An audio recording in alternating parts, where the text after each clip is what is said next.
And up next, we're covering Andover's music auditions. Virtual, of course.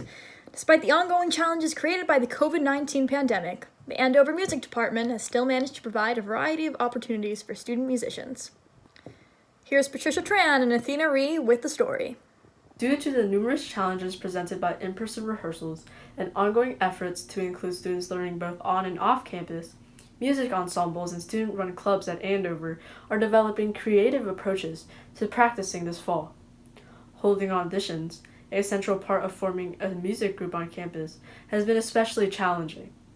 Downbeat co-head Denise TAVERAS, class of 21, and Keynotes co-head SOFIA GARCIA, also class of 21, weigh in.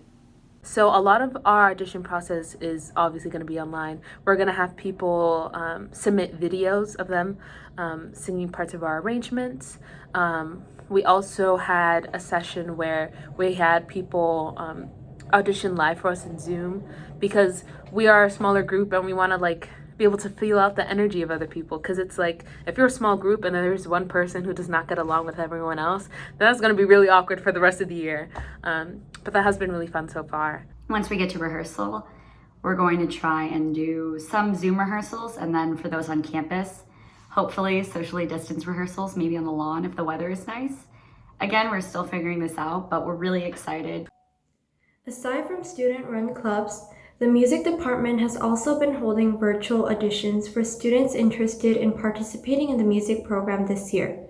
NADIA CHOOPHUNGART, a violinist auditioning for the Academy Symphony and Chamber Orchestras, and Fidelio member EMILIA SANZ-RIOS reflect on the challenges of auditioning over Zoom. I felt like the experience of auditioning virtually wasn't that different to auditioning face-to-face, but I definitely felt more relaxed throughout the audition. I think it was because I just generally feel more comfortable at home, and the atmosphere in the Zoom call was less stressful than it usually is when you are auditioning face-to-face. In the callback for Fidelio, it was really difficult because we had to sing in duos. Usually in callbacks, we do sing in duos or small groups so that Dr. Siegfried, our choral director, could hear the different voices of people and coming together. And she gets a sense of how the group is going to sound that way. Whereas this year it was really hard to do. She still had us sing in duets, but on Zoom, which I don't know if you knew this, but it's pretty behind. So when we did have to sing the duet, we had to sing a couple of seconds before we heard our partner sing the same exact thing as us. In terms of future shenanigans, how it might affect future performances, I know we're not going to be doing them on Zoom, at least the virtual ones. They are going to be pre-recorded, so it does avoid the big issues with timing. However, even in pre-recorded videos, no matter how much you have a soundtrack laying, there always are slight differences. While students are still adjusting to the challenges of attending school both online and in person, Garcia believes that the situation created by the COVID-19 pandemic is an exciting opportunity for Keynotes to expand their repertoire. Most of all, I'm just excited to see how this can allow us to create more music that we wouldn't necessarily be able to usually, because during the school year we almost entirely perform live, and this is a great opportunity for us to practice more recordings so that we can send it to Andover admissions or have it in the weekend or just anything, or even for ourselves, because it's really awesome to get a great recording of our arrangements. On a similar note, Downbeat is exploring the possibility of entering a cappella competitions online. Actually, last year we were looking into this a cappella competition called Aisha, or we think it's pronounced Aisha, we don't know.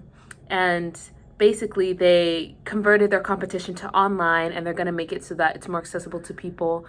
So you can edit videos together, you can submit old performances, videos of old performances. And we were looking at it last year, but now that we are in different places and we don't really have as many talent shows, we were this is something we're definitely going to do. So we're hoping to submit some of our videos to that and have a little competition, see how far we go. Students cite the welcoming and fun environment within the music community As a way they have formed meaningful connections with their Andover peers. Overall, despite the unfamiliar and unprecedented circumstances, many are excited to see what the coming year has in store. I am so beyond excited that we are actually gonna do music and we're going to be singing this term. I was not expecting to be singing at all this year. Or at least I was expecting maybe maximum 2 songs. So the fact that we can come together as a group and we can all see each other's faces and we can all see a final result is amazing. And I'm so glad we are going to do this, no matter how difficult it is. Music can be used for so many things. It can be used for healing. It can be used for self-discovery. It can be used for advocacy, activism. Music is so powerful in the way that it is so versatile. And during these times, activism, healing, self-discovery is very important during quarantine. I'm gonna be honest. And I feel especially now, even if we can't be in the same space, it will be a way for us to connect with each other. And I think that's very important for us to acknowledge as we do auditions and as we try to reach out to new students and students who are not on campus, that we need to find ways to connect, and it just happens to be that downbeat, our way to connect is through music. Athena Rhee and Patricia Tran reporting.